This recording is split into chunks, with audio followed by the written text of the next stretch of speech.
আমরা সকলেই জানি পরিবেশ রক্ষা করতে হবে, কিন্তু আমাদের সকলেরই শেষ কথা কিন্তু যদি এসব দিয়ে হয়তো পরিবেশ রক্ষা করতে হবে, ব্রিজ একটা লাগবে, তাহলে ব্রিজই লাগবে, ওটা বনের মধ্যে ফেললেও সই, ওটা নদীর মধ্যে ফেললেও সই, কিন্তু উন্নয়ন তো লাগবে। এই কিন্তু আর যদি থেকে যদি আমাদেরকে পরিবেশটাকে বের করতে হয়, তাহলে এক এক প্রজন্মের লড়াইয়ে হয়তো সেটা হবে না, সেটা কয়েকটা প্রজন্মের অবস্থান লাগবে।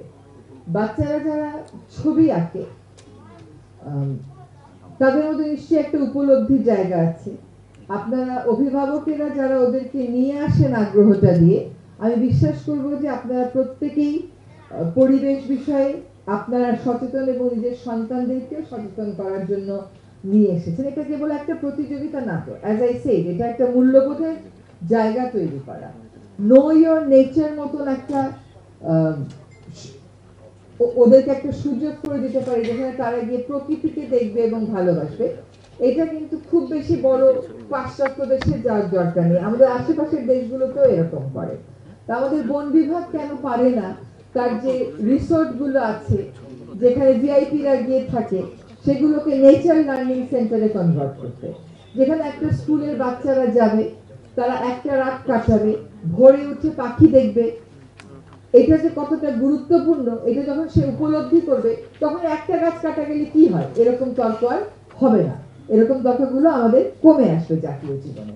তো দেখি আপনাদের বাচ্চাদের জন্য প্রকৃতিকে চিনুন এবং ভালোবাসুন এমন কিছু ক্যাম্পেইন অ্যাক্টিভিটি আমরা শুরু করতে পারি কিনা, যেখানে স্কুলগুলোকে আমরা উৎসাহিত করব যে তাদের বাচ্চাদেরকে তারা ঠিকই নিয়ে যাবে, ফ্রেন্ডরা একসাথে যাবে, কিন্তু যে যাওয়ার সময় শব্দ দূষণ তৈরি করে হইচই করতে করতে গিয়ে বনের মধ্যে গিয়ে পিকনিক করার যে কালচার সেখান থেকে সরে এসে তারা বনেই যাবে, কিন্তু বন দেখবে, সকালে পাখির ডাকগুলো শুনবে, তারা পাখিগুলোকে দেখবে দূরবীন দিয়ে এবং দেখে চিনবার চেষ্টা করবে কোনটা কোন পাখি, কোন ডাকটা কোন পাখি। এটা যখন হবে তখন আমার মনে হয় যে আমরা একটা সত্যিকার অর্থে মূল্যবোধের জায়গায় তাদেরকে নিয়ে যেতে পারবো। আজকে যারা এসছেন তাদের প্রতি অনুরোধ যে সরকার সব ফিক্স করে দেবে এই ধারণা থেকে আমাদেরকে সরে আসতে হবে। যেমন আমাকে প্রশ্ন করবে পলিথিন ব্যাগ তো বন্ধ হলো না, আপনি আর পলিথিন ব্যাগ নিয়ে বাজারে যাবেন না, পলিথিন ব্যাগ বাজার থেকে আনবেন না, আপনি আপনার বাসায় যে চালের বস্তাটা আছে না ওইটাই নিয়ে যাবেন, ওটাই আপনার বাবা নিত, ওটাই আপনার দাদা নিত, ওটা বাজারে যাবেন, দোকানদার যখন আপনাকে কাঁচা মরিচটা পলিথিনে দেবে আপনি বলবেন আমি নিব না, তুমি আমাকে এই কাগজের ছোঙ্গায় দিয়ে দাও, এই আমার এই কাপড়ের ব্যাগে আমাকে সবজিগুলো দিয়ে দাও। এটা যদি আপনারা না করেন তাহলে কেন আশা করবেন যে বুড়িগঙ্গা নদী দূষণ মুক্ত হবে? এটা তো সম্ভব না। আপনি দিনে কত লক্ষ প্লাস্টিক ব্যাগ দিয়ে পলিথিন ব্যাগ দিয়ে বুড়িগঙ্গার তলদেশে পড়ছে এটা সম্পর্কে তো আপনার কোনো ধারণা নেই। এই নদী আবার পরিষ্কার করতে গেলে কিন্তু আপনার করের টাকাতেই আবার পরিষ্কার করতে হবে, কাজে হিসাবটা ঠিক মতন আমাদেরকে করতে জানতে হবে।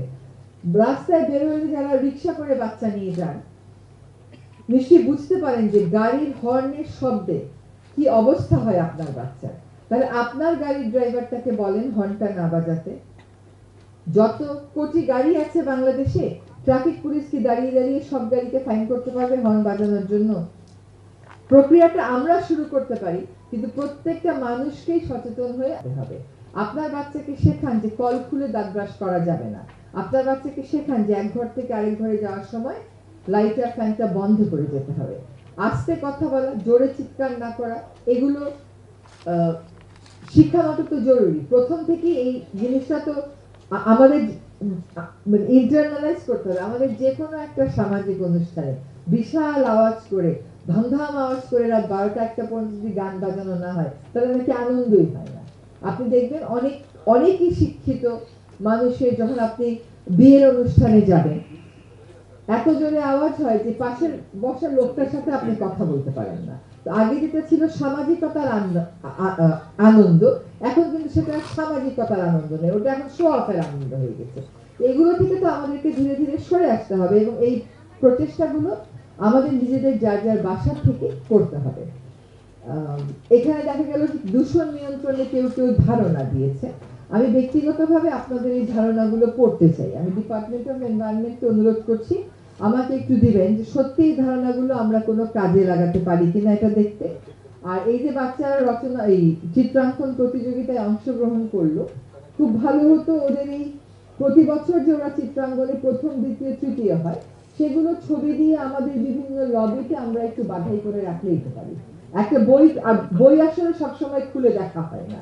ডিপার্টমেন্ট অফ এনভায়রনমেন্টে, মিনিস্ট্রি অফ এনভায়রনমেন্টে বা অন্যান্য সরকারি সংস্থায় এগুলো যদি আমরা একটু বাধাই করে রাখি, বাচ্চাগুলো কিন্তু উৎসাহ পাবে। বা যার যার নিজস্ব শিক্ষা প্রতিষ্ঠানকে আমরা দিতে পারি যে আপনার শিক্ষা প্রতিষ্ঠানের এই বাচ্চাটা প্রথম পুরস্কার পেয়েছিল, এটা আপনারা আপনাদের শিক্ষা প্রতিষ্ঠানে একটু ডিসপ্লে করেন। So we have to spread the word.